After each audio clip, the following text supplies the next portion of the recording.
ओम नमो भगवते वासुदेवाय। ओम नमो भगवते वासुदेवाय। ओम नमो भगवते वासुदेवाय। हरे कृष्णा। सभी भक्तों को सादर प्रणाम। श्रीमद् भागवतम महापुराण सत्रों की इन श्रृंखला में आज सत्र 579, क्षमा कीजिए, 569, 569 में सभी भक्तों का स्वागत है। हम सभी यहाँ पर श्रीमद् भागवतम महापुराण को अंतर्राष्ट्रीय कृष्ण भावनामृत संघ के संस्थापक आचार्य कृष्ण कृपामूर्ति श्री श्रीमद् अभय चरणारविंद भक्ति वेदांत स्वामी श्रील प्रभुपाद की पुस्तक के माध्यम से भक्तों के संग श्रवण और पठन करने का प्रयास कर रहे हैं। जैसा कि सत्रों का प्रारूप है, वर्तमान विषय वस्तु का संक्षिप्त अवलोकन, तत्पश्चात मंगलाचरण और उसके बाद एक एक श्लोक का वाचन और अनुवाद, श्रवण और पठन करते हुए हम सभी सत्र में आगे बढ़ने का प्रयास करेंगे। पिछले दो सत्रों में सत्र 567 और 568, इन दोनों को मिलाकर सुदामा चरित्र का वर्णन सुखदेव गोस्वामी द्वारा महाराज परीक्षित को श्रीमद् भागवतम स्कंद 10 अध्याय 80 और 81 में किया गया है। आज सत्र 569, 569 में हम सभी भगवान श्री कृष्ण और बलराम की वृंदावन वासियों से भेंट का श्रवण करेंगे। सुदामा के चरित्र के माध्यम से जहां भगवान हमें ये बताते हैं कि भगवान भौतिक संसाधन और ऐश्वर्य की भेंट कितना कोई जीव उन्हें अर्पित कर सकता है, इससे अधिक आध्यात्मिक संपदा अर्थात भाव और समय, ये कितना जीव अपने आप को भगवान के प्रति देने के लिए तत्पर है, उसका महत्व है। सुदामा के चरित्र में बाल्यकाल से लेकर सांदीपनी मुनि के आश्रम में रहते हुए कृष्ण एक मित्र के रूप में, कृष्ण एक आराध्य के रूप में, कृष्ण जगत पालक सर्वोच्च सत्ता के रूप में उनके जीवन में किसी भी प्रकार से कभी भी याचना करने की, मांगने की या किसी भौतिक उपलब्धि के लिए कृष्ण के को एक माध्यम की तरह प्रयोग करने की सुदामा की न आने वाली स्वाभाविक वृत्ति, जो साधक के लिए भक्ति पथ पर आगे बढ़ने के लिए बहुत आवश्यक है, उसका उल्लेख है। तो सुदामा के चरित्र के माध्यम से हमें ज्ञात होता है भगवान अत्यंत सहजता और सरलता से अपने भक्तों के समीप रह सकते हैं। भाव केवल इतना ही है कि भक्त भी भगवान के इतने सामीप्य के प्रति व्यग्र रहे और सतर्क रहे। समस्त प्रकार के संपदाओं के स्रोत भगवान जब भक्त द्वारा सदैव पूजित और सेवित रहते हैं, तो उनकी संपत्तियों का, उनके ऐश्वर्यों का अनेकानेक रूपांतरण लक्ष्मी सहस्त्र शत संभ्रमम, माता लक्ष्मी उनकी इच्छा मात्र से, दृष्टि मात्र से किसी भी प्रकार का अभाव कभी जीवन में रहने नहीं देती। तो आज के सत्र में जो बहुत ही महत्वपूर्ण अध्याय है, जहाँ हमें श्रवण करने को मिलेगा कि किस प्रकार एक बार के सूर्य ग्रहण के अवसर पर यदुगढ़ और अन्य अनेक राजा कुरुक्षेत्र में भगवान कृष्ण और उनके संबंधियों से मिले, जहाँ नंद बाबा, मैया यशोदा, वृंदावन वासी सभी एकत्र होकर सूर्य ग्रहण के अवसर पर स्नान करके शास्त्रोचित आचरण को व्यक्त करने के लिए एकत्र हुए थे। तो आरंभ करेंगे मंगलाचरण से और उसके पश्चात हम लोग एक एक श्लोक का वाचन करते हुए आगे बढ़ेंगे। नारायणं नमस्कृत्य नरं चैव नरोत्तमं देवीं सरस्वतीं व्यासं ततो जयमुदीरयेत्। शृण्वतां स्वकथा कृष्ण पुण्यश्रवणकीर्तन यद्यन्तस्थो य भद्राणि विदुनोति सुयत्स्यताम्। नष्टप्रायेषु भद्रेषु नित्यं भागवत सेवया भगवत्युत्तमश्लोके भक्तिर्भवति नैष्ठिकी। ॐ अज्ञानतिमिरान्धस्य ज्ञानाञ्जनशलाकया चक्षुरुन्मीलितं येन तस्मै श्रीगुरुवे नमः। मूकं करोति वाचालं पङ्गुं लङ्घयते गिरिं यत्कृपातमहं वन्दे परमानन्दमाधवं। वाञ्छाकल्पतरुभ्यश्च कृपा सिन्धुभ्य एव च पतितानां पावनेभ्यो वैष्णवेभ्यो नमो नमः। जय श्री कृष्ण चैतन्य प्रभो नित्यानंद, श्री अद्वैत गदाधर श्रीवासादि गौर भक्तवृंद। हरे कृष्णा कृष्ण कृष्ण हरे हरे, हरे राम राम राम हरे हरे। हरे कृष्णा कृष्ण कृष्ण हरे हरे, हरे राम राम राम हरे हरे। हरे कृष्ण कृष्ण कृष्ण हरे हरे, हरे राम राम राम हरे हरे। हरे कृष्णा। पुनः सभी भक्तों को सादर प्रणाम। आज सत्र 569 569 में हम सभी स्कंद 10 अध्याय 82, जहाँ भगवान श्री कृष्ण और बलराम की वृंदावन वासियों से भेंट होगी, उसे श्रवण करेंगे। इस अध्याय में करीब 48 श्लोक है, तो हम सभी एक एक श्लोक का वाचन करते हुए आगे बढ़ने का प्रयास करेंगे। जिनके पास पुस्तक है, मेरा अनुरोध है आप पुस्तकों का प्रयोग करें। अन्य सभी की सुविधा के लिए मैं यहाँ स्क्रीन पर श्लोक प्रस्तुत करने का प्रयास करूंगी। श्रीशुकुवाच अथेकदा द्वारवत्याम वसतो रामकृष्णयो सूर्योपरागसुमहानास् आसीत कल्पक्षये यथा। सुखदेव गोस्वामी ने कहा, एक बार जब बलराम तथा कृष्ण द्वारका में रह रहे थे तो ऐसा विराट सूर्य ग्रहण पड़ा मानो भगवान ब्रह्मा के दिन का अंत हो गया हो। तो इतनी सूचना चक्रवर्ती ठाकुर इस पर स्पष्ट करते हुए कहते हैं कि इतनी भीषण सूर्य ग्रहण की स्थिति थी कि वो दशकों और शताब्दियों में अनुभूत नहीं की गई थी। ये घटना करीब तब की है जब कुरुक्षेत्र में यदुओं और वृष्णियों का पुनः मिलाप क्रमबद्ध तरीके से बतलाया जा रहा है। उल्लेख है श्लोक संख्या 2 में।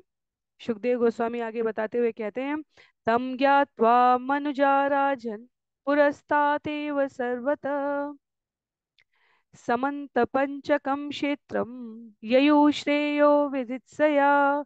हे राजन, पहले से इस ग्रहण के विषय में जानते हुए अनेक लोग पुण्य अर्जित करने की मंशा से समंत पंचक नामक पवित्र स्थान में गए।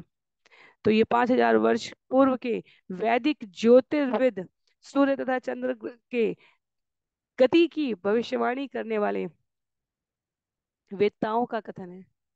तो शास्त्र सदैव से उन्नत रहे हैं, ये किसी क्रमिक सभ्यता का विस्तार नहीं है। ब्रह्मा जी ने जब रचना की है, हम सभी ने स्कंद 2 में और स्कंद 5 में श्रवण किया है, जब ब्रह्मा जी ने रचना की है तो जीव जंतु वनस्पति औषधि नदी पर्वत झरने मनुष्य कीट पतंग सब समान समय में सृष्टि में उपस्थित हुए थे।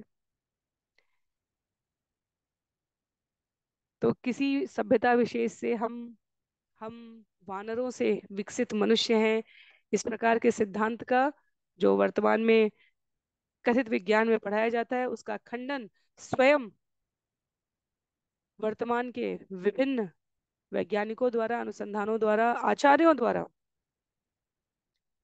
खंडित किया जा चुका है। क्योंकि वानर और मनुष्य हमारे शास्त्रों के आधार पर ब्रह्मा ने भगवान के आदेश पर ब्रह्मा जी ने एक ही समय काल में उत्पन्न किए थे। तो उस समय की घटना का उल्लेख करते हुए कहा गया है कि जैसे किसी भी प्रकार की अशुभता भगवान हरि के गुणगान करने से शुभप्रद बन जाती है, लाभप्रद हो जाती है, और एकादशी जैसी तिथियों के दिन ये विशेष लाभप्रद होती है, उसी तरह किसी ग्रहण के समय की उपवास तथा पूजा भी उपयोगी है। तो समंत पंचक नामक वो पवित्र तीर्थ स्थल जो कुरुक्षेत्र में स्थित है, जहाँ कुरु राजाओं के पूर्वजों ने अनेक वैदिक यज्ञ संपन्न किए थे। यहाँ तात्पर्य में लिखा है कि कुरुओं को विद्वान ब्राह्मणों ने सलाह दी कि ग्रहण के समय व्रत रखने के लिए यह स्थान सर्वोत्तम होगा। परशुराम जी द्वारा खोदे गए 5 तालाबों में जो समंत पंचक है, वे द्वापर युग के अंत में भी थे और वास्तव में वर्तमान में भी है। तो जो उन्होंने कुरुक्षेत्र नामक जो स्थान वास्तव में वर्तमान में है, उसमें 100 से अधिक तीर्थों की सूची बताई गई है और बहुत ही शुभ प्रद स्थान है। श्लोक संख्या 3 और 4 में कहते हैं आगे, निक्षत्रिया महिम कुर्वन् राम शस्त्र भृतांवर नृपाणां रुधिरोधेन यत्र चक्रे महाद्वदान् इजे च भगवान् रामो यत्र स्पष्टोऽपि कर्मणा लोकं संग्रहायन्नीशो यथान्यो अगापनुत्तये महत्यां तीर्थयात्रायां प्रयागन् भारती प्रजा वृष्णयश्च तथा क्रूर वसुदेवाहुकादय ययुर्भारत तत्क्षेत्रं स्वमघं शपयिष्णव गद प्रद्युम्न साम्बाद्या सुचंद्र शुक सारणे आस्ते अनिरुद्धो रक्षायां कृतवर्मा च यूथप। पृथ्वी को राजाओं से विहीन करने के बाद योद्धाओं में सर्वोपरि भगवान परशुराम ने समंत पंचक में राजाओं के रक्त से विशाल सरोवरों की उत्पत्ति की। यद्यपि परशुराम पर कर्म फलों का कोई प्रभाव नहीं पड़ा था, फिर भी सामान्य जनता को शिक्षा देने के लिए उन्होंने वहां पर यज्ञ किया। इस तरह अपने को पापों से मुक्त करने के लिए उन्होंने सामान्य व्यक्ति जैसा आचरण किया। अब इस समंत पंचक में तीर्थ यात्रा के लिए भारतवर्ष के सभी भागों से बहुत बड़ी संख्या में लोग आए थे।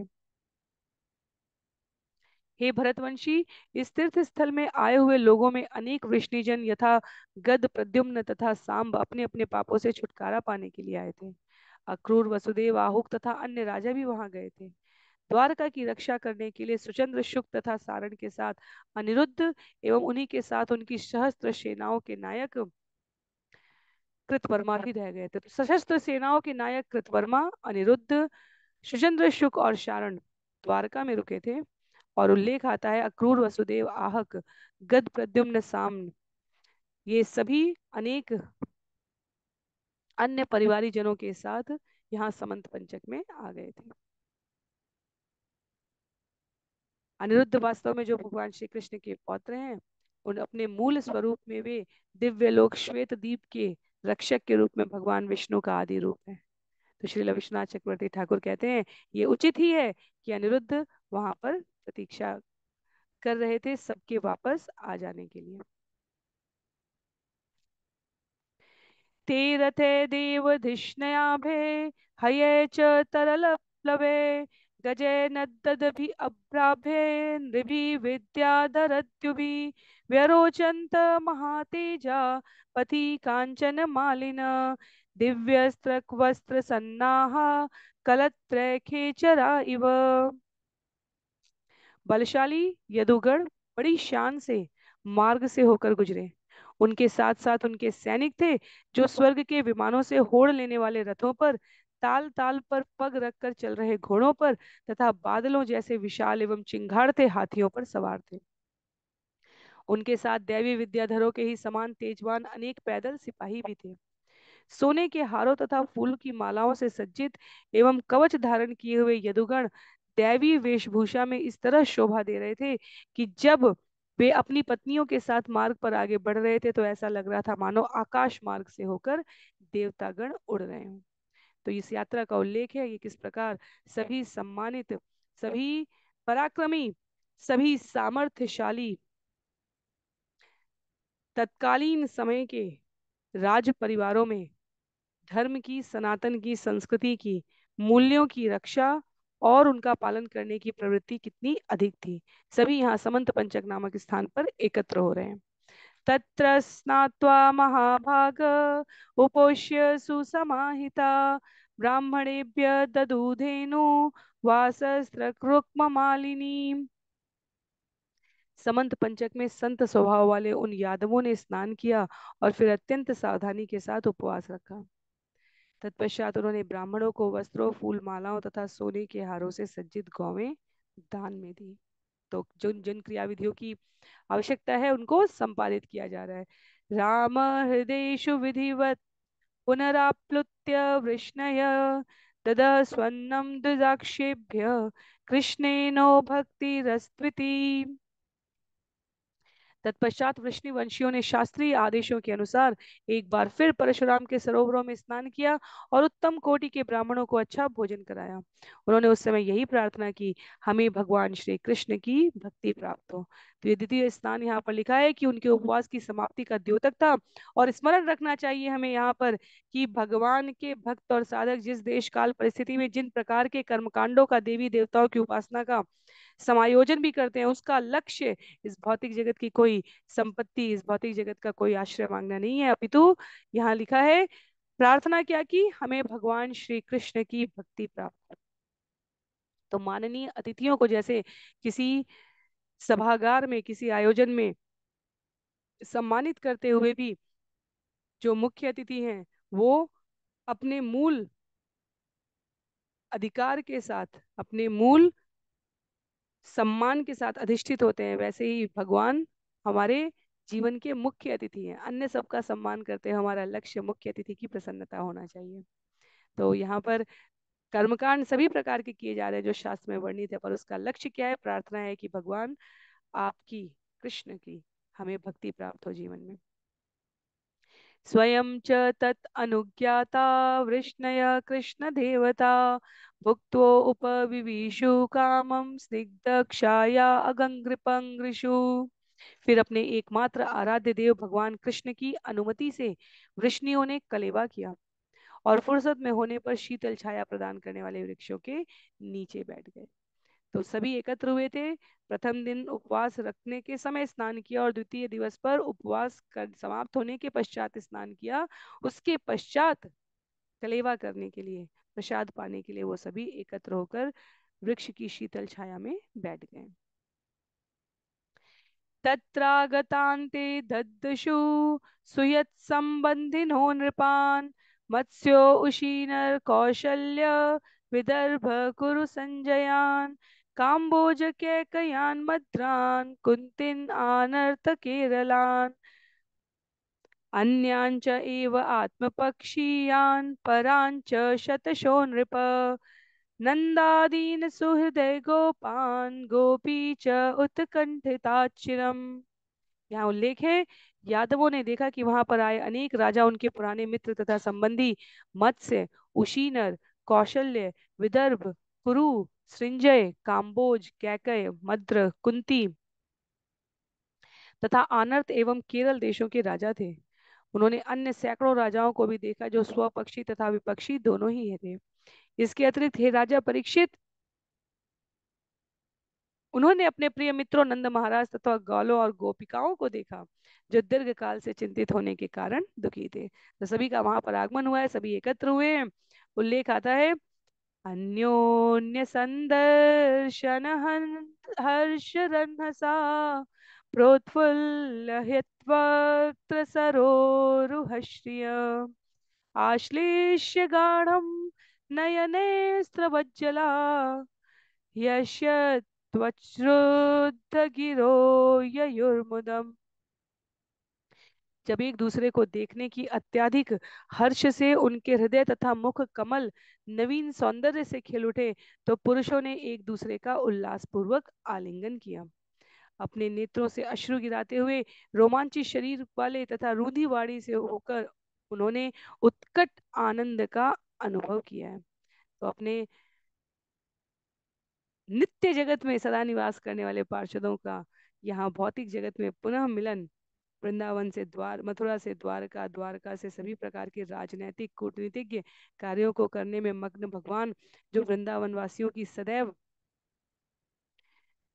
मानसिक मिलन की अवस्था में प्राप्ति कर कर अपने आप को संतृप्त करते थे, वो आज प्रकट रूप में उनको अपने सामने पाकर अत्यंत विह्वल हो उठे हैं। स्त्रियश्च संवीक्ष्य मितोऽतिसौह्यद स्मितामलपाङ्गदृश अभिधिभिधि स्तनैस्तनात् कुङ्कुमपङ्करुषितान् निहत्य दोर्वी प्रणयाश्रुलोचना। स्त्रियों ने प्रेममयी मैत्री की शुद्ध मुस्कानों से एक दूसरे को निहारा, और जब उन्होंने आलिंगन किया तो केसर के लेप से लेपित उनके स्तन एक दूसरे के जोर से दब गए और उनके नेत्रों में स्नेह के आंसू भर आए। तो यहाँ पर सभी का भावपूर्ण मिलन उद्धृत किया गया है। ततो अभिवाद्यते वृद्धान् व्यविष्टे अभिवादिता स्वागतम कुशलम पृष्ट्वा चक्रु कृष्ण कथामिथ। तब सबों ने अपने वरिष्ठ जनों को नमस्कार किया और अपने से छोटे संबंधियों से आदर प्राप्त किया। एक दूसरे से यात्रा की सुख सुविधा एवं कुशल क्षेम पूछने के बाद वे कृष्ण के विषय में बातें करने लगी। तो जो स्त्रियां, जो माताएं वहां एकत्र हैं, एक दूसरे के सामाजिक शिष्टाचार के अंतर्गत आने वाले कुशल क्षेम के पश्चात अपने मूल विषय पर लौट आई। कहते हैं आचार्य, यहाँ पर वैष्णवों का विशेष आचार और व्यवहार यही होता है। वे जो शुद्ध भगवत भक्त होते हैं, सामान्य बद्ध जीवों को भ्रमित कर देने वाली पारिवारिक सामाजिक झंझटों से उलझन में नहीं आते। कृष्ण के अनुयायी, उनके भक्तों के बीच का स्नेहपूर्ण प्रेमपूर्ण संबंध ऐसा होता है कि जब जब वो मिलते हैं केवल उनके मध्य कृष्ण चर्चा ही होती है। एक दूसरे की कुशल क्षेम पूछने के पश्चात वे भगवान के सुंदर लीला रूप गुण का गान करने में संलग्न हो जाते हैं। श्लोक संख्या 17 में, पृथा भ्रातॄन् स्वश्रुवीक्ष्य तत्पुत्रान् पितरो अपि भ्रातृपत्नी मुकुंदम च जहो संकथयाशु च। महारानी कुंती अपने भाइयों तथा बहनों और उनके बच्चों से मिली। वे अपने माता पिता, अपने भाइयों की पत्नियों तथा भगवान मुकुंद से भी मिली। उनसे बात करती हुई वे अपना शोक भूल गई हैं। तो पांडवों की माता, कृष्ण की बुआ श्रीमती कुंती देवी, जो भगवत प्रेम की सुंदर अभिव्यक्ति प्रस्तुत करती है, स्कंद 1 में हम सभी ने श्रवण किया था। स्थान स्थान पर सदैव इस विषय के साथ उल्लेखित की जाती है कि भगवत भक्तों में उनका स्थान अग्रगण्य है। अपने भाइयों से, भाइयों के बहनों के बच्चों से, सबसे मिलने के पश्चात जब वो मुकुंद से मिलती हैं, भगवान श्री कृष्ण से मिलती हैं, तो भागवतम उनके कहे गए शब्दों को यहाँ उद्धृत कर रहा है। कहते हैं, कुंत्युवाच आर्य भ्रातरहं मन्ये आत्मानं कृत आशिषं यद्वा आपत्सु मद्वार्तां नानुस्मरत सत्तमा। महारानी कुंती ने कहा, हे मेरे सम्माननीय भाई, मैं अनुभव करती हूँ कि मेरी इच्छाएं विफल रही हैं, क्योंकि यद्यपि आप सभी अत्यंत साधु स्वभाव वाले हो, किंतु मेरी विपदाओं के दिनों में आपने मुझे भुला दिया है। तो आरंभ कर रही है यहाँ पर वो वसुदेव से अपनी वार्ता को प्रस्तुत करने के लिए। जिस प्रकार बहुत समय बाद संबंधी मिलते हैं तो एक दूसरे के सुख दुख, अपने स्वयं के सुख दुख के बारे में चर्चा करते हैं, वैसे कुंती देवी कहती हैं, सुहृदो ज्ञात य पुत्रा भ्रातर पितरो अपि नानुस्मरन्ति स्वजनम यस्य दैवम अदक्षिणम। जिस पर विधाता अनुकूल नहीं रहता, उसके मित्र तथा परिवार वाले, यहाँ तक कि बच्चे, भाई तथा माता पिता भी अपने प्रिय जनों को भूल जाते हैं। तो यहाँ ऐसा नहीं लगना चाहिए कि माता कुंती किसी प्रकार के अभाव के बारे में उल्लेख कर रही है। माता कुंती अन्य किसी को भी अपने जीवन में होने वाले दुख के लिए दोष नहीं दे रही हैं। श्री श्रीधर स्वामी तथा विश्वनाथ चक्रवर्ती ठाकुर दोनों की टिप्पणी है कि कुंती अपने कष्ट के लिए संबंधियों को दोष नहीं दे रही हैं। वे तो उन्हें अत्यंत साधु स्वभाव वाला कहकर अपने दुख के कारण के लिए अपने प्रारब्ध को, अपने पूर्ववर्ती कर्मों को चिन्हित करने का प्रयास कर रही हैं। वो कहती हैं, आपका इसमें कोई क्रोध दोष नहीं है।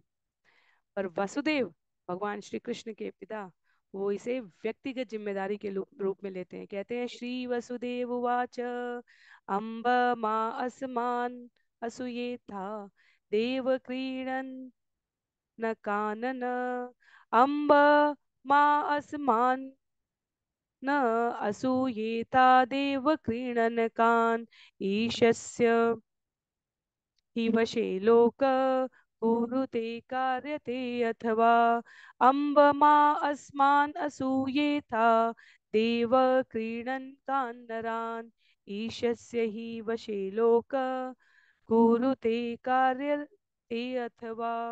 श्री वसुदेव ने कहा, हे बहन, तुम हम पर नाराज ना हो। हम सामान्य व्यक्ति भाग्य के खिलौने हैं। निसंदेह मनुष्य चाहे अपने आप कार्य करे या अन्यों द्वारा करने को बाध्य किया जाए, वह सदैव भगवान के नियंत्रण में रहता है। तो कर्म फल के गूढ़ सिद्धांत को यहाँ पर प्रतिपादित कर दिया वसुदेव ने। उन्होंने कहा या तो जीव अपनी स्वतंत्र इच्छा शक्ति से कार्य कर रहा हो, या अन्यों के द्वारा किए जाने वाले कार्यों से प्रभावित हो रहा हो। दोनों ही परिस्थितियों में जो परिणाम है वो तो भगवत शक्ति से संचालित हो रहा है, जिसे हम दैव कहते हैं, जिसे हम प्रारब्ध कहते हैं, जिसे हम विधाता की रचना कहते हैं। हमारे प्रारब्ध किसी न किसी रूप में हमारे पुरुषार्थ के साथ मिलकर हमारे वर्तमान में होने वाले घटनाक्रम को संचालित कर रहे हैं, और वर्तमान में जो हम कार्य कर रहे हैं उससे हमारा भावी प्रारब्ध बन रहा है। इसलिए अपने कर्मों के प्रति हमारी सजगता अत्यंत अनिवार्य है। और इसीलिए भक्त साधक क्या कहते हैं कि हम अपने कर्म का फल आपको समर्पित करते हैं भगवान, ताकि इसके प्रारब्ध से परिणाम से हम मुक्त रहें। और क्योंकि हम प्रारब्ध और परिणाम से मुक्त हो जाएंगे तो फिर हमें आगे जन्म जन्मांतर के बंधन में बंधना नहीं पड़ेगा। हमारे समस्त पूर्ववर्ती पिछले कर्मों के संचित परिणाम के रूप में हमारा वर्तमान प्रारब्ध है, और हमारे वर्तमान कर्मों से हमारा भावी प्रारब्ध बन रहा है। इसलिए जब भक्ति मार्ग में जीव प्रवेश करता है तो कहा जाता है कि अपने कर्म फलों को भगवान पर अर्पित कर दो। स्वयं भगवान कहते हैं कर्मण्येवाधिकारस्ते माँ फलेषु कदाचन। इसका अर्थ ये नहीं कि भगवान को सबके सुख दुख का भोग करना है। भगवान कहते हैं तुम सुख दुख से परे होकर अपने मूल स्वरूप को प्राप्त करो, इसलिए मैं तुम्हारे समस्त कर्म फल के परिणाम को स्वीकार करूंगा। कंस प्रतापिता सर्वे वयं याता दिशं दिशम् एतर्हेव पुनः स्थानं दैवेनासीदिता स्वस। हे बहन, कंस द्वारा सताए हुए हम विभिन्न दिशाओं में भाग गए थे, किंतु विधाता की कृपा से अंततो गत्वा हम अब अपने अपने घरों में लौट सके हैं। तो कंस के शासनकाल के समय हमने श्रवण किया था, वृष्णि, भोज, अंधक, ये सभी राजा और इनकी वंशावलियां यत्र तत्र बिखरे हुए थे, और कंस की मृत्यु के पश्चात ये सभी एकत्र हुए हैं। तो भगवान और भगवान के भक्त यहाँ पर अपने स्वभाव को व्यक्त कर रहे हैं। ना कुंती दोष दे रही है, ना वसुदेव इसे उनकी नाराजगी के रूप में स्वीकार करके किसी प्रकार की अभिव्यक्ति दे रहे हैं, वो तो यथा स्थिति का उल्लेख करते हैं। सुखदेव गोस्वामी कहते हैं श्री शुकुवाच वसुदेवुग्रसेनाद्य यदुभीते अर्चिता नृपा आसन अच्युत संदर्श परमानंद निवृता। सुखदेव गोस्वामी ने कहा वसुदेव, उग्रसेन तथा अन्य यदुओं ने उन विविध राजाओं का सम्मान किया जो भगवान अच्युत को देखकर अत्यधिक आनंद विभोर और संतुष्ट हो गए। भीष्मो द्रोणो अंबिका पुत्रो गांधारी ससुता तथा सदारा पांडवा कुंती संजयो विदुर कृप कुंती भोजो विराटश्च भीष्मो को नग्न जिन्महान पुरुजिद्रुपदः शल्यो दृष्टकेतु सकाशिराट दमाघोषो विशालाक्षो मैथिलो मद्रकेकयो युधामन्यु सुशर्मा च ससुता बालिकादय राजानो ये च राजेन्द्र युधिष्ठिरम् अनुव्रता श्रीनिकेतं वपुशौरे सस्त्रीकं वीक्ष्य विस्मिता।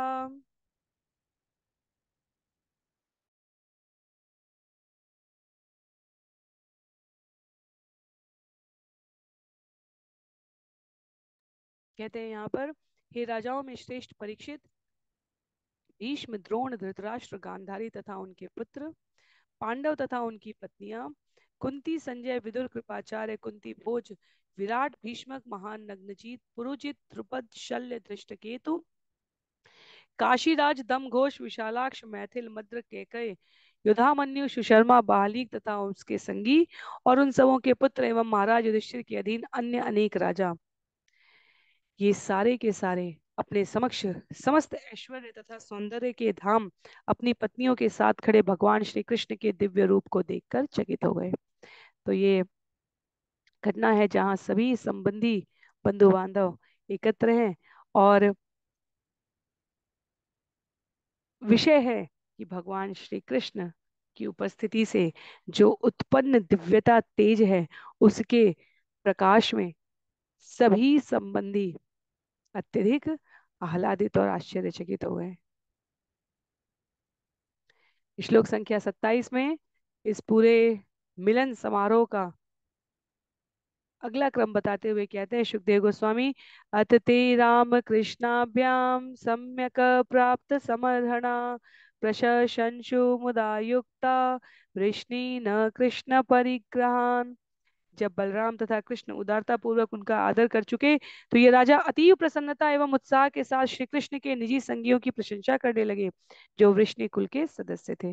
अहो भोजपते यूयम जन्म भाजो नृणामिह यत्पश्यत असकृत कृष्णम दुर्दर्शम अपि योगिनाम। राजाओं ने कहा, हे भोजराज, आप ही एकमात्र ऐसे हैं जिन्होंने मनुष्यों में सचमुच उच्च जन्म प्राप्त किया है, क्योंकि आप भगवान श्री कृष्ण को निरंतर देखते हैं जो बड़े से बड़े योगियों को भी विरले ही दिख रहे होते हैं। तो यहाँ पर भगवान के समीपस्थ जो संबंधी हैं, संगी हैं, उनका अन्य विस्तृत परिवार के सदस्यों द्वारा सुंदर शब्दों से अभिवादन किया जा रहा है। उनके सौभाग्य की सराहना की जा रही है। क्यों? क्योंकि उनके पास स्वयं भगवान श्री कृष्ण है। तो भागवतम की चर्चा कहीं ना कहीं घूम फिर कर या तो भगवान पर आ जाती है, या उनके भक्तों पर आ जाती है, या उनके अभिनंदन पर आ जाती है, या उनके सुंदर सौंदर्य श्रृंगार का उल्लेख करने लग जाती है, या तो भगवान की भक्तों पर कृपा के बारे में आ जाती है, या भक्तों की भगवान के प्रति निवेदित स्तुति के रूप में आ जाती है। तो उल्लेख है यहाँ पर स्तुति करते हुए,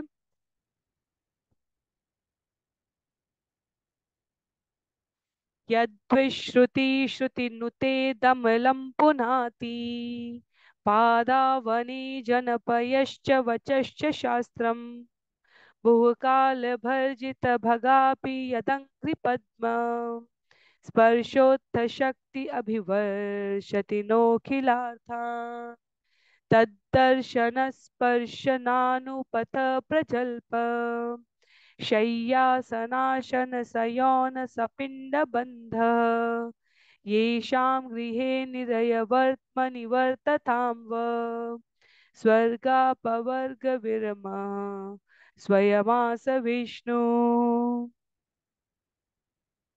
कहते हैं, वेदों द्वारा प्रसारित उनका यश, उनके चरणों को प्रक्षालित करने वाला जल और शास्त्रों के रूप में उनके द्वारा कहे गए शब्द, ये सभी इस ब्रह्मांड को पूरी तरह शुद्ध करने वाले हैं।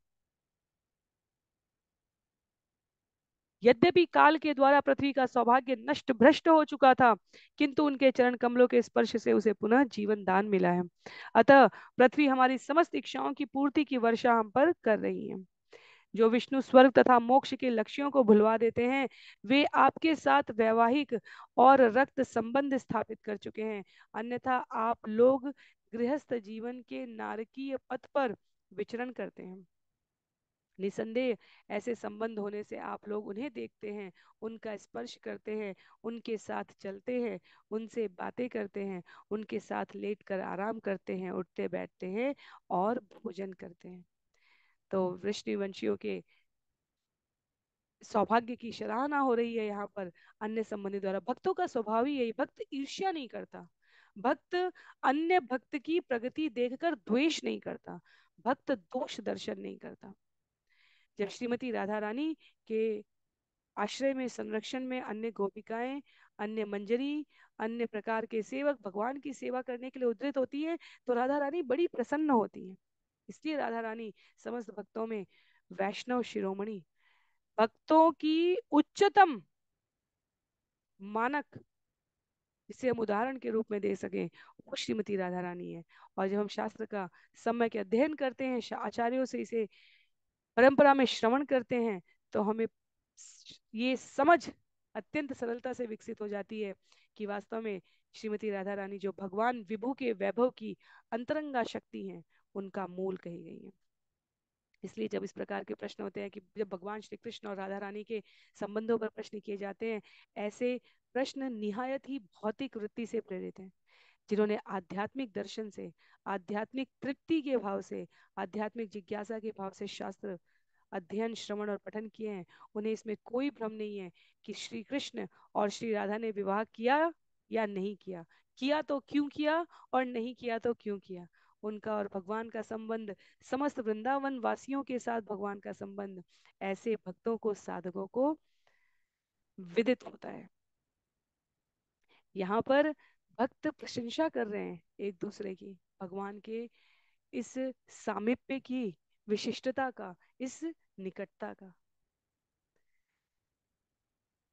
कहते हैं आगे तात्पर्य में उल्लेख करते हुए कि इन दो श्लोकों में एकत्रित राजा भगवान श्री कृष्ण के यदुकुल और यदुकुल वंशियों की भाग्य की सराहना कर रहे हैं और कहते हैं न आप केवल कृष्ण का दर्शन पाते हैं अपितु रक्त संबंध के द्वारा उनके साथ संबंधित हो गए हैं। यदुओं में भगवान के प्रति जो प्रेम है उसके परिणाम स्वरूप यदि भगवान सदैव उनके साथ बंद कर रहना चाहते हैं तो इसमें कोई अतिशयोक्ति नहीं है। आगे उल्लेख है सुखदेव गोस्वामी का। श्रीशुकुवाच नंद तत्र यदुन् प्राप्तान् ज्ञात्वा कृष्ण पुरोगमान् तत्रागमत वृतः गोपे अनस्थर्थे दिदीक्षया। सुखदेव गोस्वामी ने कहा जब नंद महाराज को ज्ञात हुआ कि कृष्ण के नेतृत्व में यदुगण आ चुके हैं तो वे तुरंत उनसे भेंट करने गए। सारे ग्वाले अपनी अपनी बैलगाड़ियों में विविध वस्तुएं लाद कर उनके साथ हो लिए। तो जैसे कुंभ का मेला होता है, कुछ उसी स्तर का या कह सकते हैं उससे भी वृहद स्तर का समंत पंचक का ये मिलन है, जहाँ सूर्य ग्रहण के अवसर पर उपस्थित हुए विभिन्न राजे महाराजे अपने अपने पूर्ववर्ती या काफी समय से न मिले गए संबंधियों से अपने आप को पुनः मिलन कराते हैं। तो व्रज के ग्वाले जो कुरुक्षेत्र में कुछ दिन रुकने की योजना बना रहे थे और पर्याप्त सामग्री साथ में लेकर आए थे, वे विशेष रूप से मन में ये भाव लेकर दूध की बनी और अन्य प्रकार की खाद्य वस्तुएं लेकर आए थे कि संभव है कृष्ण और बलराम भी यहाँ पहुंचे। भक्त अपने जीवन की प्रत्येक गतिविधि में भगवान को आगे रखता है। वो ऐसा सोचता है मैं ऐसा घर लूं, मैं ऐसी नौकरी करूं, मैं ऐसा व्यवसाय करूं, मैं ऐसे लोगों के संग में रहूं, मैं ऐसे स्थान पर गमन करूं जहां नवदा भक्ति की विभिन्न विधियों के द्वारा मेरा और भगवान का संपर्क बना रहे, संग बना रहे, स्मृति बनी रहे। तो आए हैं नंद बाबा और अन्य ग्वाल वाले समंत पंचक तीर्थ में सूर्य ग्रहण के अवसर पर स्नान करने के लिए, पर तैयारी के साथ सामग्रियां क्या लाए हैं जिनसे बलराम और कृष्ण को पाने पर उन्हें प्रसन्नता पूर्वक निवेदित की जा सके, समर्पित की जा सके। श्लोक संख्या 32 में कहते हैं तम दृष्ट्वा वृष्णयो यष्टा तन्वः प्राणम इवोत्थिता परिशस्व जिरे गाढ़म चिरदर्शन कातरा।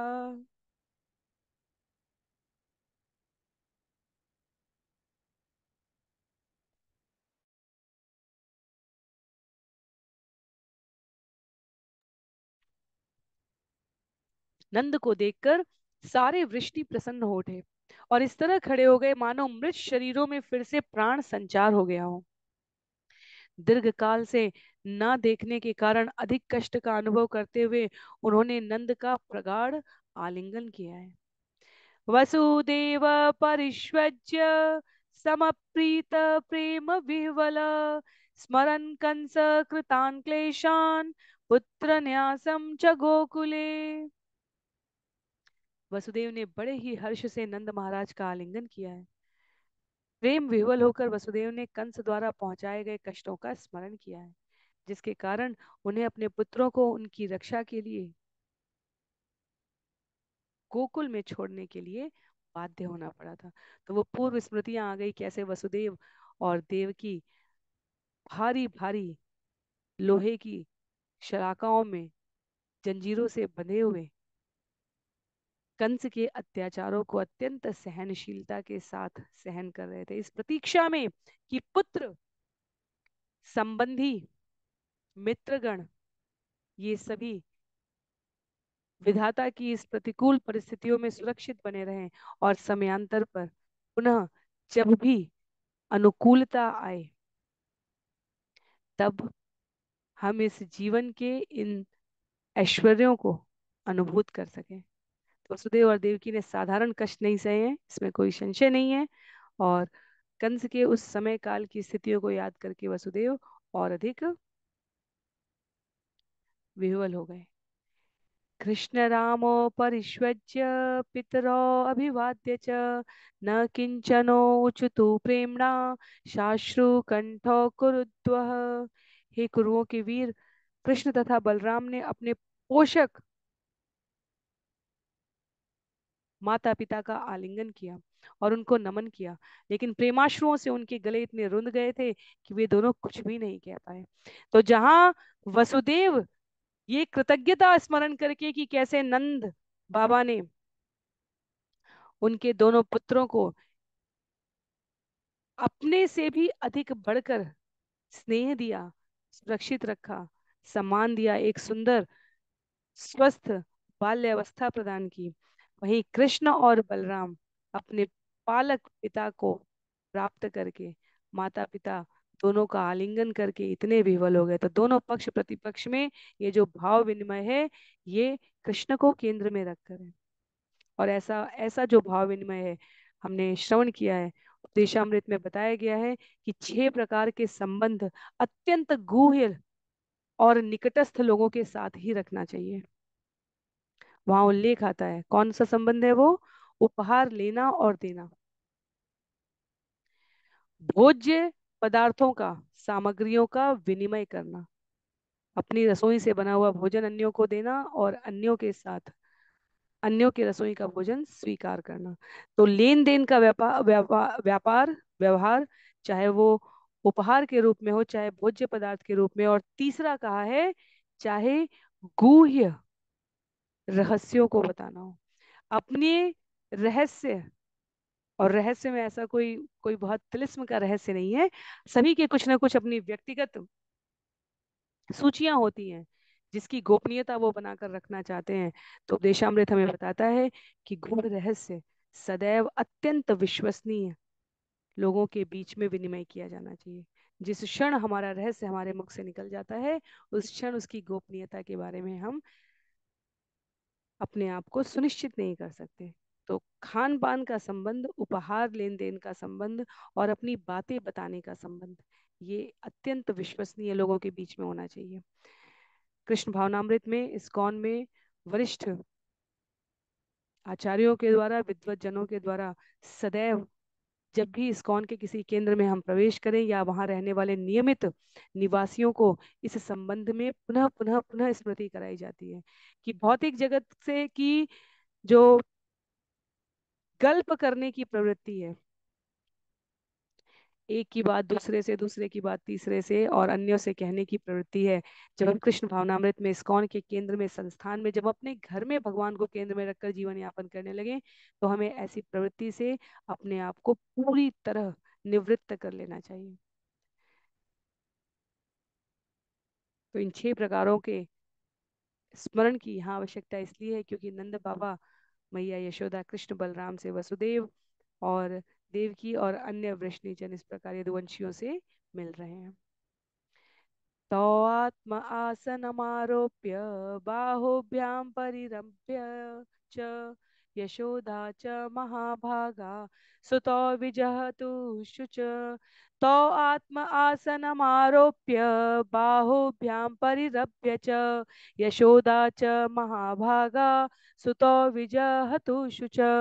अपने दोनों पुत्रों को अपनी गोद में उठाकर और अपनी बाहुओं में भरकर नंद तथा संत स्वभाव वाली माता यशोदा अपना शोक भूल गए।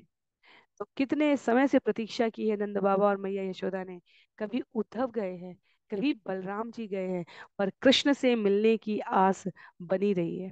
विश्वनाथ चक्रवर्ती ठाकुर बताते हैं कि प्रारंभिक आलिंगन और नमस्कार के बाद नंद बाबा और मैया यशोदा को अपने डेरे में ले जाकर कृष्ण और बलराम का हाथ पकड़े हुए पीछे पीछे रोहिणी व्रज की अन्य स्त्रियां, पुरुष एवं दास चले जा रहे हैं। नंद और यशोदा ने दोनों बालकों को अपनी गोद में ले लिया है। द्वारका के दोनों प्रभुओं की यशोगानों को सुनने के पश्चात भी अब अपनी आंखों से उनके ऐश्वर्य को देखकर, जानकर भी दोनों के द्वारा ऐसा व्यवहार किया जा रहा है जैसे नंद बाबा और ये मैया यशोदा के द्वारा ऐसा व्यवहार किया जा रहा है जैसे कृष्ण और बलराम अभी वही 8-9 वर्ष के बालक हैं। उसके पश्चात अपने भावों को संतुलित रखते हुए सुखदेव गोस्वामी बताते हैं, रोहिणी देव की चाथ परिष्वज्य व्रजेश्वरी स्मरन्त्यो तत्कृतं मैत्रीम वाष्पकंठ्यो समूचतु। तत्पश्चात रोहिणी तथा देवकी दोनों ने व्रज की रानियों का आलिंगन किया और उन्होंने उनके प्रति जो सच्ची मित्रता प्रदर्शित की थी उसका स्मरण करते हुए अश्रु से रूधे गले से इस प्रकार कहा। तो रोहिणी और देवकी ने मैया यशोदा व्रज की रानी का आलिंगन किया है। जो सच्ची मित्रता वास्तव में कृष्ण और बलराम को सुरक्षित संरक्षित स्नेह ममत्व प्रदान करके ब्रजमंडल ने किया है, उसके प्रति कृतज्ञता ज्ञापित कर रहे हैं। हमें स्मरण रखना चाहिए, भक्त के जीवन में कृतज्ञता ज्ञापित करते रहना अत्यंत आवश्यक है। यह भक्त की विनम्रशीलता को, सदाशयता को, उसकी भक्ति की भूमि को उर्वरा बनाए रखने में, सिंचित करने में सहयोगी होता है। अपने प्रतिदिन के जीवन में भी जो व्यक्ति, जो स्थिति, जो संस्था, जो तत्व हमारे जीवन की सुगमता को सुनिश्चित करने के लिए भगवान के प्रति हमारे ओर से व्यतीत किए जाने वाले समय के संयोजन में सहायक हो, उसके प्रति हमें नियमित कृतज्ञता ज्ञापित करनी चाहिए। संतान के रूप में माता पिता, माता पिता के रूप में एक स्थिति के पश्चात जो संतान उनकी भगवत भक्ति को, वानप्रस्थ आश्रम को पोषित पल्लवित करने में सहयोग करे, उसकी ओर हमें कृतज्ञता ज्ञापित करनी चाहिए। बच्चों को वर्तमान शिक्षा संस्थानों में भी ग्रेटफुल होना, थैंक यू, सॉरी, ये सब शब्द भी यदि सिखाए जा रहे हैं तो कहीं ना कहीं मूल में भावनाएं यही हैं कि जब जीव आपस में रहते हुए एक दूसरे के प्रति कृतज्ञता ज्ञापित करते हैं तो जीवन में सरसता, समरसता बनी रहती है।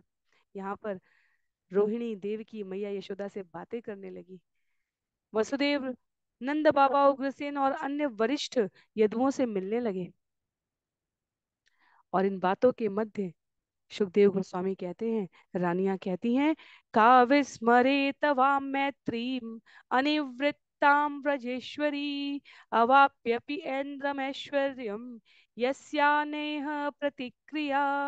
रोहिणी तथा देवकी ने कहा, हे व्रज की रानी, भला ऐसी कौन स्त्री होगी जो आप तथा नंद बाबा द्वारा हम लोगों के प्रति प्रदर्शित सतत मित्रता को भूल सके। इस संसार में आपका बदला चुकाने का कोई उपाय नहीं है, यहाँ तक कि इंद्र की संपदा से भी नहीं। तो कहती है रोहिणी और देवकी मैया यशोदा को कि आपने और नंद बाबा ने समस्त गोकुल वृंदावन ब्रजधाम ने जो मित्रता प्रदर्शित की है उसका प्रतिदान तो इंद्र की संपदा देकर भी नहीं किया जा सकता। स्मरण कर रही है माताएं अपनी भावुकता में, कहती हैं, एतौ अदृष्ट पितरो युवयो स्म पित्रो संप्रीणनभ्युदय पोषण पालनानि। एतौ अदृष्ट पितरो युवयो स्म पित्रो संप्रीणन अभ्युदय पोषण पालनानि प्राप्यो शतुर्भवति पक्ष्मः यद्वदक्ष्णो न्यस्तो अकुत्र च भयो न सताम परस्वः। इसके पूर्व की इन दोनों बालकों ने अपने असली माता पिता को देखा। आप दोनों ने उनके संरक्षक का कार्य किया और उन्हें सभी तरह से स्नेहपूर्ण देखभाल, प्रशिक्षण, पोषण तथा सुरक्षा प्रदान की।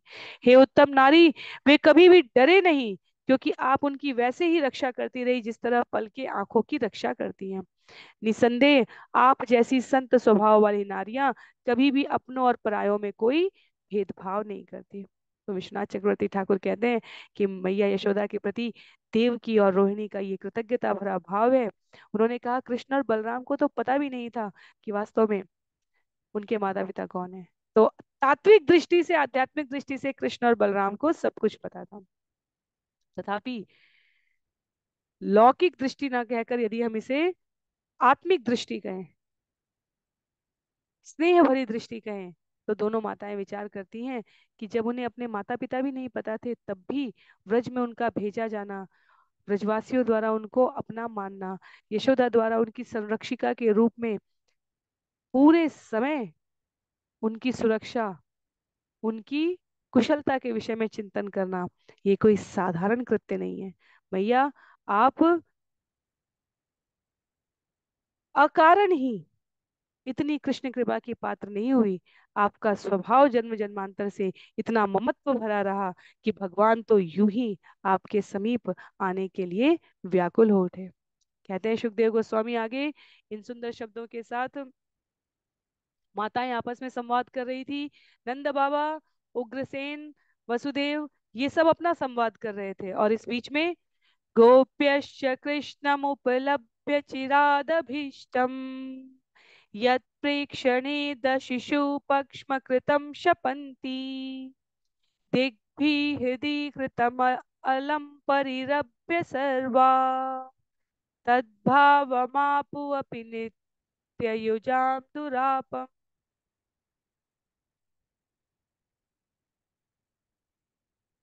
सुखदेव गोस्वामी ने कहा, अपने प्रिय कृष्ण पर टकटकी लगाई हुई तरुण गोपियां अपने पलकों के सृजनकर्ता को कोसा करती थी, क्योंकि वे उनका दर्शन करने में कुछ पलों के लिए बाधक होती थी।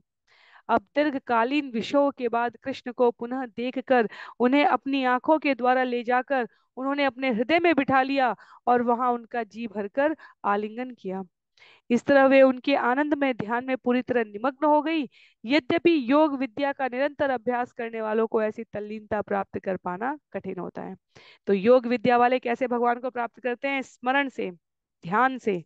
ये क्रम है: स्मरण, ध्यान, धारणा, अनुस्मृति और तत्पश्चात समाधि। गोपियों के लिए तो कहा गया है वो सहज समाधि की अवस्था में रहती थी, वो यंत्र चालित तरीके से अपने दिन प्रतिदिन के कार्यों को करती थी, पर उनका मन, उनकी बुद्धि, उनका हृदय, उनका चित्त सदैव भगवान की स्मृति में निमग्न रहता था। विश्वनाथ चक्रवर्ती ठाकुर की टीका है यहाँ पर कि बलराम ने गोपियों को भगवान से कुछ दूरी पर खड़े हुए देख लिया। कृष्ण से भेंट की उत्सुकता से कांपती हुई, अपने प्राण तक को उनको दे दें ऐसी अवस्था में खड़ी गोपियां भगवान से ना मिल पाने के कारण दूसरी ओर चले जाने और दूसरे कृत्यों में अपने आप को व्यस्त करने का उपक्रम करने लगी। उल्लेख है यहाँ पर श्रील जीव गोस्वामी के नित्य युजाम पद के अर्थ को स्पष्ट करते हुए, क्योंकि गोपियां कृष्ण से इतने समय तक, इतने वर्षों तक अलग रही थी, क्योंकि नंद बाबा और मैया यशोदा स्वयं इतने समय तक अलग रहे थे, तो ये सभी भगवान को पाकर परम आनंद का अनुभव करते हैं और कुछ समय के लिए इतने भाव विभोर हो गए कि वे बाह्य परिस्थितियों से पूरी तरह अनभिज्ञ हो गए।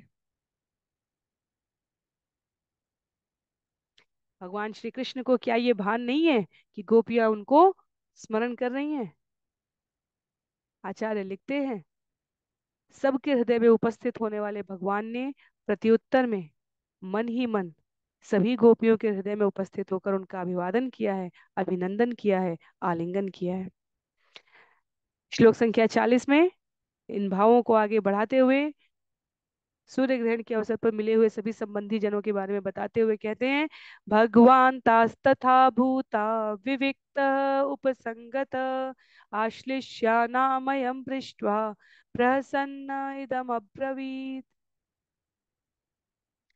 जब गोपियां भावमग्न खड़ी थी तो भगवान एकांत स्थान में प्रकट रूप में उनके पास पहुंचे। हर एक का आलिंगन करने तथा उनकी कुशल क्षेम पूछने के बाद वे हंसने लगे और इस प्रकार बोले, जिस प्रकार नदियों का मूल, नदियों का अंतिम स्रोत समुद्र है, उसी प्रकार इस भौतिक जगत में दिखने वाली कोई भी गतिविधि वास्तव में आध्यात्मिक जगत का विकृत प्रतिबिंब हो जाती है। भगवत गीता अध्याय 15 में हमने इसे श्रवण किया है। तो जब गोपियों का यहाँ भगवान से आलिंगन का उल्लेख है, तब ये भौतिक स्तर पर किसी अन्यान्य स्त्री पुरुष का आलिंगन नहीं कहा गया है। आचार्य स्पष्ट करते हुए कहते हैं, भगवान की विभूतियां, भगवान की शक्तियां, भगवान की शक्तियों के अंशांश विस्तार यदि भगवान के संग मिलन नहीं करेंगी तो किसके संग करेंगी?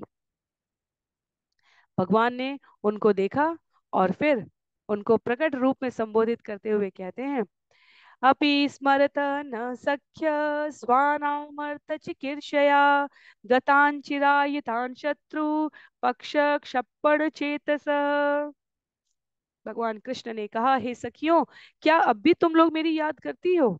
मैं अपने संबंधियों के लिए ही, हमारे शत्रुओं का विनाश करने के लिए इतने लंबे समय तक दूर रहता रहा। अपि अवध्या यथास्मान स्वित अकृत्य आविशंकया नूनम भूतानि भगवान युनक्ति विनुयक्ति च। शायद तुम सोचती हो कि मैं कृतज्ञ हूँ और इसलिए मुझे घृणा से देखती हो। अंततो गत्वा सारे जीव को पास लाने वाला और फिर उन्हें विलग करने वाला तो भगवान ही है। पूरे श्रीमद् भागवतम में, विशेष रूप से स्कंद एक में, जब भी भगवान अपने भक्तों के साथ संवाद करते हैं तो हमने सदैव देखा है कि उसमें दो बातों का, दो तत्वों का मिलन होता है। पहले तो प्रकट रूप में भगवान अपनी कृतज्ञता ज्ञापित करेंगे, तथापि भक्तों के साथ अपने परिचित हास परिहास के भावों की व्यंजना व्यक्त करते हुए भगवान उनको ऐसी स्थिति में ला देते हैं जहां भक्त विलक विलक के भगवान से कहे कि भगवान, आप ऐसा कैसे सोच भी सकते हैं। जो गोपियां भगवान को सदैव भक्तिपूर्ण स्नेह भाव से स्मरण करती हैं, प्रकट रूप से उन्होंने अवश्य रोष व्यक्त किया है, कभी उद्धव के सामने, कभी भ्रमर गीत में, कभी बलराम जी के समक्ष जब बलराम जी मिलने गए थे। पर उस रोष के भाव में भी उन 12 रसों में से माधुर्य, जो सब समस्त रसों का शिरोमणि है, उसका ही प्रस्तुतिकरण होता है। वह भगवान कहते हैं, क्या तुम मुझे घृणा से देखती होगी? हाँ, देख भी सकती हो। क्यों? क्योंकि भगवान ही तो है जो सभी जीवों को पास लाते हैं और फिर उन्हें विलग कर देते हैं। तो तत्व को भी यहाँ पर स्पष्ट किया भगवान ने। और हम सबने आचार्यों की टिप्पणियों में इसी श्रीमद् भागवतम स्कंद 10 में पहले श्रवण किया है भगवान श्री कृष्ण के मनोभावों को। भगवान कहते हैं, वृंदावन मेरा हृदय है। कंस को मारने के पश्चात भगवान वृंदावन वापस इसलिए नहीं जाते हैं, ये हम सभी अपनी पुनः स्मृति के लिए इन बिंदुओं को संचित कर रहे हैं। भगवान इसलिए नहीं जाते हैं क्योंकि भगवान का कहना है, वहां जहां शुद्ध प्रेम बरसता है, वहां मैं इस भौतिक जगत की कलमशता, कूटनीति, राजनीति, हिंसा और रक्तपात को सहन नहीं कर सकता। वृंदावन में रहते हुए भी हमें पता है कि जब भगवान असुरों का संहार करते थे, ब्रजमंडल में रहते हुए भगवान वृंदावन के बाहर असुरों का संहार करते थे। कहीं मधुवन में करते हैं, कहीं तालवन में करते हैं, कहीं भगवान अरिष्टासुर, धेनुकासुर। जब वृंदावन की सीमा पर पहुंचता है असुर, तो भगवान उसकी द्वारा किए गए प्रहार से स्वयं को इतने दूर ले जाते हैं कि वो असुर व्रज वृंदावन की सीमा के बाहर आ जाए। तो वृंदावन भगवान का हृदय स्थल है। वहां भगवान के अतिशय प्रिय पात्र निवास करते हैं, जिनके साथ भगवान नित्य मुक्त जगत में सदैव लीला निमग्न है। इसलिए भगवान वृंदावन नहीं जाते कि राजनीति, कूटनीति के मेरे प्रतिद्वंदी, ये असुर जिनका संहार करने के लिए मैं आया हूँ। कंस को मारने के पश्चात तो असुरों की संख्या, भगवान से विरोध रखने वालों की संख्या कई गुना बढ़ गई थी। तो ये मेरा पीछा करते करते, जैसे शत्रु पक्ष सदैव अपने शत्रु की कमजोरियों पर प्रहार करता है, वृंदावन के निवासी, वृंदावन स्थान तो मेरा प्रिय हृदय है। वहां यदि किसी ने किसी भी प्रकार का उपद्रव करने की कोशिश भी की, तो वो मेरे रोष को सहन नहीं कर पाएगा। तो ये आचार्यों ने भगवान के भावों की पुष्टि की है, इसलिए भगवान कभी वृंदावन नहीं जाते। और जब मथुरा भी क्लेश का स्थान बनने लगा, क्योंकि भगवान अपने लक्ष्य के लिए, उद्देश्य के लिए सबसे अधिक केंद्रित है, उनसे अधिक कौन एकाग्र हो सकता है। जब मथुरा भी क्लेश की भूमि बनने लगा, तो भगवान ने कहा, थोड़ी दूरी आवश्यक है। जब भगवान कंस को मारने के पश्चात संदीपनी मुनि के आश्रम में चले गए थे, तो हम सबको विदित है कि कैसे व्रजवासी मथुरा आकर भगवान को ढूंढ ढूंढ कर चले जाते थे। इसलिए भगवान ने 64 दिन संदीपनी मुनि के यहाँ जब प्रशिक्षण लेने का उपक्रम किया है, इस जगत को बतलाया है कि भगवान होकर भी गुरु की आवश्यकता क्यों है। उस समय उल्लेख आता है इसी श्रीमद् भागवतम में कि व्रजवासी आते थे, कृष्ण को ढूंढते थे, कहाँ है कृष्ण, कहीं दिखता नहीं था, फिर वापस चले जाते थे। तो ये उपक्रम भी कुछ समय तक चलता रहा है। तो भगवान पूछते हैं, कहीं मैं तुमसे वापस, तुम सबसे वापस मिलने नहीं आया तो तुम घृणा तो नहीं करने लगी मुझसे? हाँ, वैसे कर भी सकती हो, जैसे इस जगत में सामान्य जीव करता है, कहता है भगवान मेरे साथ ही ऐसा क्यों हुआ। तो वहां पर वो विधाता की रचना को कभी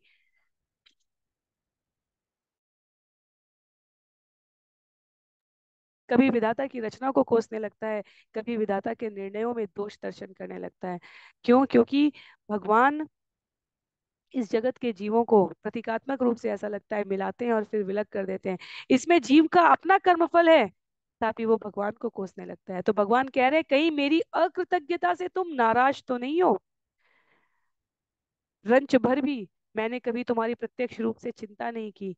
भगवान भक्त से लेते लेते इतने ऋणी अनुभव करने लगते हैं कि भगवान कहते हैं मैं अपने आप को भी दे दूं तो भी ऋण मुक्त नहीं हो सकता। रामचरितमानस का, रामायण का, त्रेता युग का वो प्रसंग हम सबको विदित है, जिसमें भगवान रावण के साथ युद्ध में लंका विजय के पश्चात सबको कुछ ना कुछ देते हैं। भगवान ने सबको कुछ ना कुछ दिया है जिन्होंने उनका सहयोग किया, पर हनुमान जी को कुछ नहीं दिया। कहते हैं भगवान हनुमान को देने के लिए, हनुमान की द्वारा जो दास्य भाव का, नवदा भक्ति में दास्य भाव के शिरोमणि हैं हनुमान जी, कहते हैं उनको देने के लिए मेरे पास पर्याप्त ऐश्वर्य ही नहीं है। भगवान अपने आप को सदैव प्रस्तुत रखते हैं भक्त की स्मृति में, और भक्त की स्मृति में भगवान अपने आप को ऐसा निमग्न रखते हैं कि भक्त के मान के साथ भगवान का मान अक्षुण्ण रह जाता है। आगे कहते हैं श्लोक संख्या 43 में, वायुर्यथा गणानीकं तृणं तूलं रजांसि च संयोज्य क्षिपते भूय तथा भूतानि भूतकृत। जिस तरह वायु बादलों के समूहों, घास की पत्तियों, रुई के फाहों तथा धूल के कणों को पुनः बिखेर देने के लिए ही पास पास आती है, उसी तरह सृष्टा अपने द्वारा सृजित जीवों के साथ व्यवहार करता है। तो भगवान तत्व बता रहे हैं यहाँ पर। गोपियां प्रेम तत्व समझती हैं, गोपियां भगवान के साथ निस्वार्थ शरणागति का, समाधि का संबंध रखती हैं, और भगवान यहाँ गोपियों के माध्यम से प्राणी मात्र को सूचना दे रहे हैं।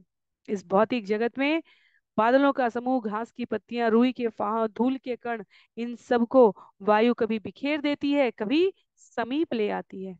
सृष्टा भी अपने सृजित जीवों के साथ ऐसा ही व्यवहार करता है। मयि भक्तिर्हि भूतानाम् अमृत्वाय कल्पते दिष्ट्या यत् आसीत् मत्त स्नेहो भवती नाम मदापन।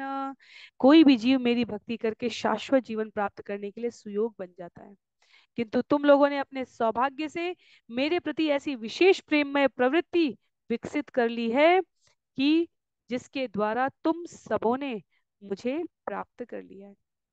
तो हमें स्मरण रखना चाहिए, भगवान ये पंक्तियां इसलिए स्पष्ट कर रहे हैं ताकि जीव को ये सुनिश्चित रहे कि कर्ता, कारक और कारण ये तीनों स्वयं भगवान है। हमें लगता है कि हम कर रहे हैं, हमें लगता है कारक हमारे कारण हो रहा है, इस करने वाले और जिसके लिए किया जा रहा है उसमें जो संसाधन है जिन्हें कारक कहा जाता है, हमें लगता है कि वो हम है। जबकि भगवान स्पष्ट करते हैं, भगवान अपनी योजना अपनी प्रसन्नता के लिए अपने द्वारा चुने गए लोगों के द्वारा संचालित करते हैं। यदि ऐसा कोई कार्य है जिसके निमित्त हम बनते हैं, तो ये भगवान की हमारे ऊपर अहेतुकी की कृपा होती है। इसलिए कर्म और उसका परिणाम, जो भगवत तत्व को समझने वाले हैं वो जानते हैं कि सीमित स्वतंत्रता के पश्चात भी संचालित ये भगवत इच्छा से होता है। जीव जितनी अपने अंदर शुद्धता लाता है वो उतना सामर्थ्यशाली होता जाता है, और इस सामर्थ्य के साथ वो भगवान की योजना में सहायक होने लग जाता है। शिला प्रभुपाद ने, कोई कल्पना भी नहीं कर सकता, विचार करके देखा जाए तो कोई कल्पना भी नहीं कर सकता कि आज तब एक दो चार प्रतियां अपने हाथों से इन 18,000 श्लोकों को आज मंदिरों में भागवतम के सेट्स में 18-18 पुस्तकें रखी हुई हैं, इनको पढ़ने का समय हमारे पास नहीं है। और आचार्य कहते हैं बहुत पहले की बात नहीं है ये, करीब 450-500 वर्ष पहले जब हमारे षड गोस्वामी और उनसे पूर्ववर्ती आचार्य एक भागवतम की मूल प्रति प्राप्त करने के लिए दशकों तक अनुसंधान करते रहे, कहाँ है श्रीमद् भागवतम की मूल प्रति, क्योंकि तब प्रिंटिंग प्रेस नहीं हुआ करती थी, हाथों से लिखे जाते थे, मूल प्रति में कहीं कोई दोष न हो। नरोत्तम दास ठाकुर का उल्लेख आता है कैसे गदाधर पंडित चैतन्य महाप्रभु अपनी लीला समाप्त कर कर धराधाम से जा रहे हैं। नरोत्तम दास ठाकुर कहते हैं मैं क्या करूं, बोले गदाधर के पास जाओ। गदाधर कहते हैं जाओ भागवतम की मूल प्रति लेकर आओ। गदाधर के द्वारा कहे जाने पर, गदाधर कौन है, गदाधर स्वयं श्रीमती राधा रानी है। और गदाधर वास्तव में भगवान के विषयों में उनके प्रयाण करने के पश्चात इस धराधाम पर रहते भी नहीं है। जब तक नरोत्तम दास ठाकुर 1 वर्ष बाद मूल प्रति लेकर ढूंढ कर लेकर आ भी पाते हैं, तब तक गदाधर प्रयाण कर चुके हैं। गदाधर उनके स्वप्न में आते हैं, कहते हैं कि आप वृंदावन जाएं, वहां रूप सनातन गोस्वामी दोनों आपको सहयोग करेंगे। रूप सनातन के पास तक जब तक पहुंचते हैं, वहां पहुंचते पहुंचते समयांतर पर घटनाक्रम ऐसा होता है, रूप सनातन जा चुके हैं, जाते जाते जाते कहाँ आकर रुकते हैं, जीव गोस्वामी के पास आकर रुकते हैं। एक प्रति प्राप्त करने के पश्चात जिस भागवतम के इन प्रत्येक श्लोक के तात्पर्यों में हम संपूर्ण ज्ञान को श्रवण कर पा रहे हैं, गुरु के कृपा से, शिल प्रभुपाद के अनुग्रह से, भक्तों के संग में, इन भागवतम के तात्पर्यों के लिए उल्लेख आता है कि वृंदावन में राधा गोपीनाथ, राधा दामोदर मंदिर, जहां जहां गोस्वामियों की प्रतिलिपियां रखी हुई थी, 3,000 से अधिक पुस्तकें एकत्र की थी श्रील प्रभुपाद ने, संस्कृत में, बंगाली में, और कागज की ताम्र पत्रों पे, कि ऐसे कागज भी नहीं, ताम्र पत्रों में किस प्रकार से लेखन कितना कठिन रहा होगा, ये हमारी कल्पना से परे है। तो इन समस्त आचार्यों द्वारा परमार्थ के लिए, जीवों के कल्याण के लिए किए गए इस प्रयास को, क्योंकि ये आचार्य हमें चैतन्य चरितामृत स्पष्ट बताता है कि ये आचार्य कोई सामान्य मनुष्य नहीं, ये आध्यात्मिक जगत के निवासी रहे हैं और जीवों के ऊपर कृपा करने के श्री चैतन्य महाप्रभु के संकल्प को, जिसमें कलयुग 10,000 वर्ष पीछे चला जाएगा, उसको जीवित रखने के लिए, उस संकल्प को अपने आध्यात्मिक जगत का वास छोड़कर यहाँ धराधाम पर कुछ समय तक आकर इन दिव्य कृत्यों को संपादित कर कर पुनः गमन कर गए हैं। इसलिए रूप गोस्वामी, सनातन गोस्वामी, रघुनाथ दास गोस्वामी, रघुनाथ भट्ट गोस्वामी, या यहाँ पर हम लोग जिन जीव गोस्वामी, गोपाल भट्ट गोस्वामी, शिला विश्वनाथ चक्रवर्ती ठाकुर, स्वयं शिला प्रभुपाद, भक्ति सिद्धांत सरस्वती, भक्ति विनोद ठाकुर, जिनके भी हम नाम इन गुरु शिष्य परंपरा में गौड़ी मध्य गौड़ी संपदा में हम श्रवण कर रहे हैं, ये किसी भी प्रकार की भौतिक वृत्ति में संलग्न होने नहीं आए थे। कहने का उद्देश्य यहाँ पर यह है कि भगवान की भक्ति करने के लिए समय समय पर स्वयं भगवान के द्वारा संसाधन उपलब्ध कराए जाते हैं। जीव को इसका अत्यंत चतुराई के साथ लाभ उठाना चाहिए। जैसे जैसे शरीर बूढ़ा हो सकता है, शरीर की इंद्रियां शिथिल होने लग जाती हैं, पर जैसे तुलसीदास बाबा ने 93 वर्ष 92 वर्ष की अवस्था में जब उनके शरीर में जगह जगह रुग्णता आ गई थी और उनके शिष्यों ने कहा कि आपको अब कुछ समय तक के लिए भगवान की इस कथा अमृत का आस्वादन कराने का जो आपका श्रम है, उसको विश्राम देना चाहिए। और तुलसीदास बाबा ने कहा, मेरा शरीर अस्वस्थ है पर मेरा मन पूर्ण स्वस्थ है, क्योंकि भगवान की कथा उनके रोम रोम और श्वास श्वास में बसी हुई है।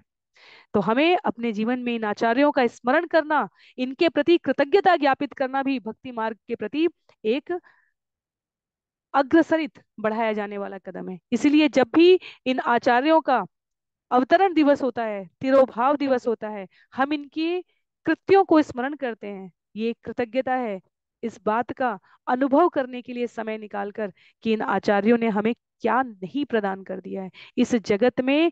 ये मनुष्य शरीर प्राप्त होने के बाद जो अंतिम लक्ष्य है, परम सिद्धि है इस जगत में, उसका उन्होंने हमें आस्वादन करने का पूर्ण अवसर दिया है। तो उद्देश्य मेरा यहाँ पर ये स्पष्ट करना था, 3,000 से अधिक पुस्तकों को संकलित करके श्रील श्रीधर स्वामी, विश्वनाथ चक्रवर्ती ठाकुर, जीव गोस्वामी, इनके इतने अधिक पुस्तकों की रचनाओं को संकलित किया है श्रील प्रभुपाद ने।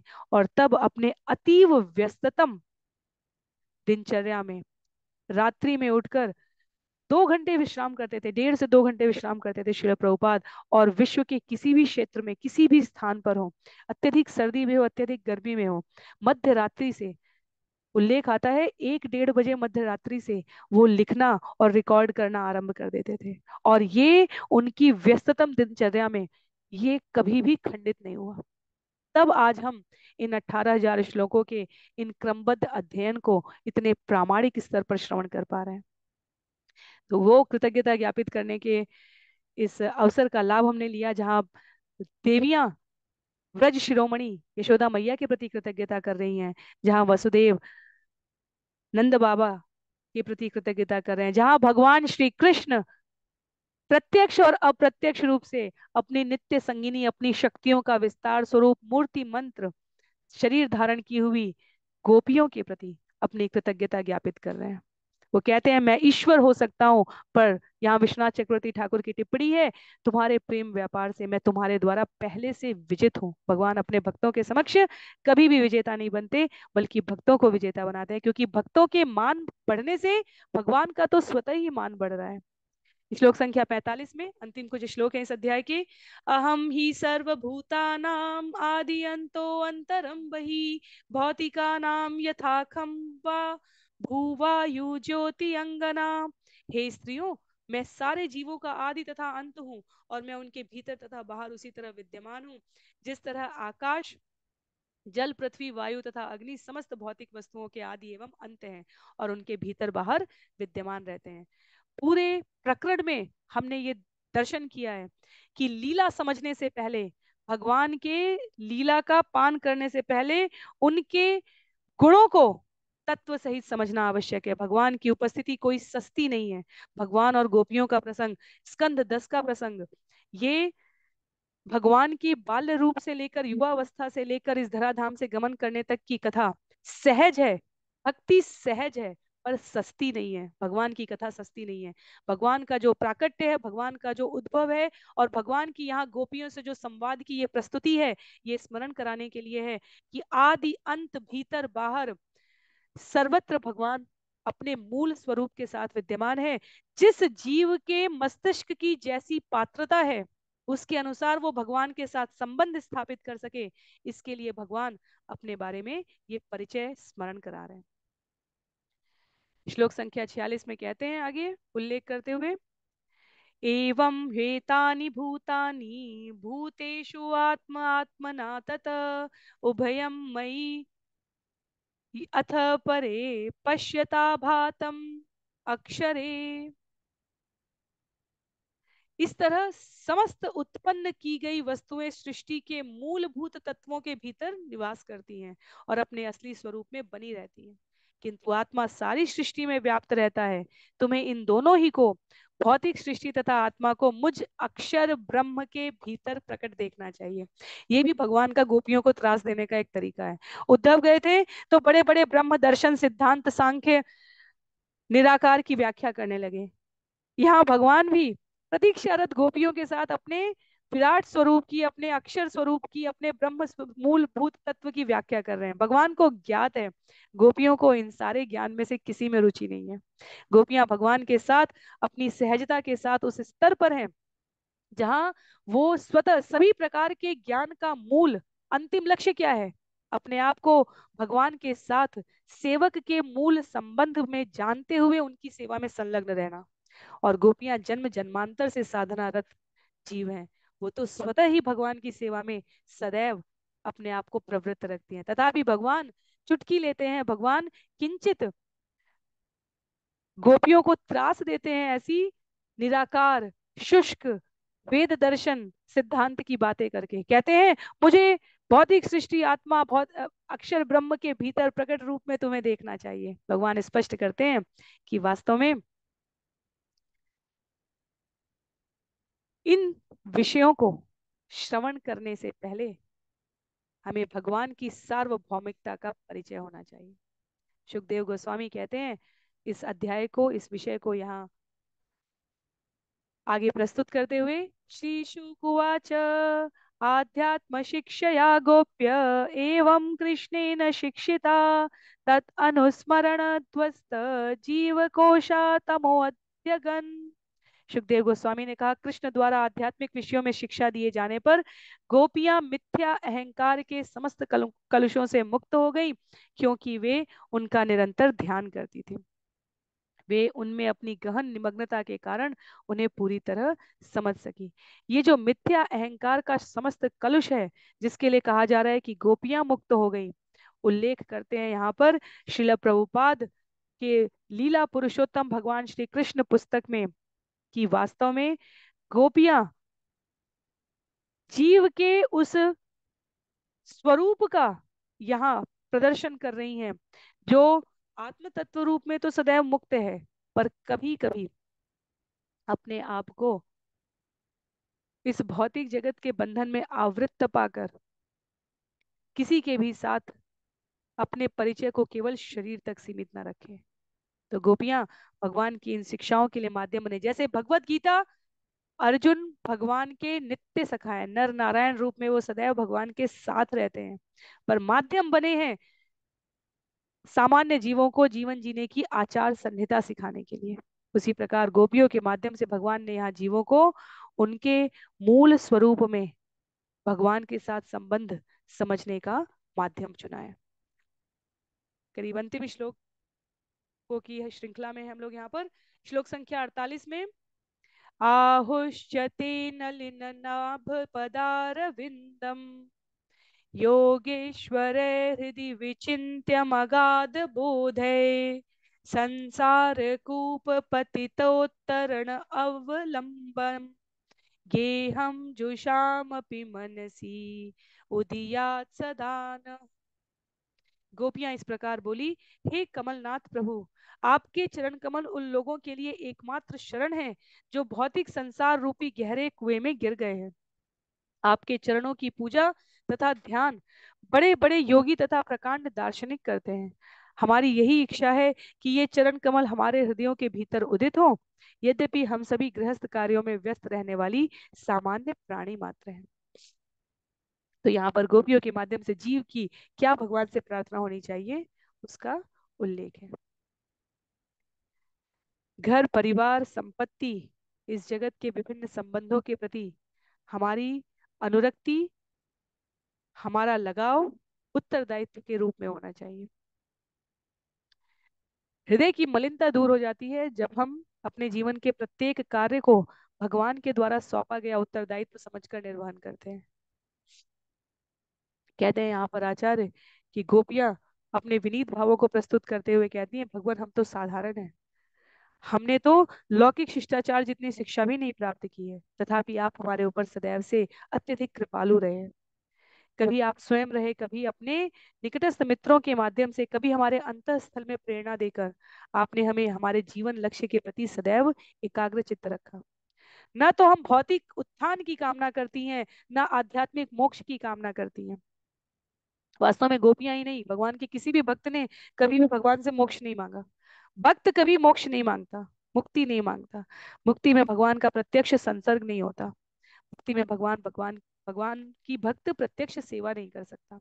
इसलिए गोपियां ही क्या, किसी भक्त ने कभी वर में मुक्ति नहीं मांगी। जिसने भी मांगी है उसने भक्ति के, भगवान के सामीप्य के एक रंच मात्र कण को भी अपने जीवन में अंगीकार कर सके, ऐसी योग्यता मांगी है।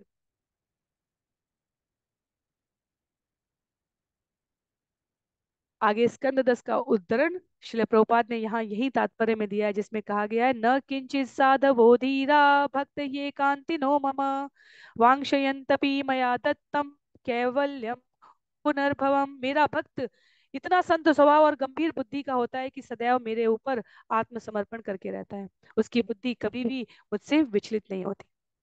तो सिद्धांतिक ज्ञान हमारे व्यवहार में आ सके, इसलिए हमें भक्ति जीवन में अवलोकित कराई गई है चैतन्य महाप्रभु के द्वारा, उनके पार्षदों के द्वारा।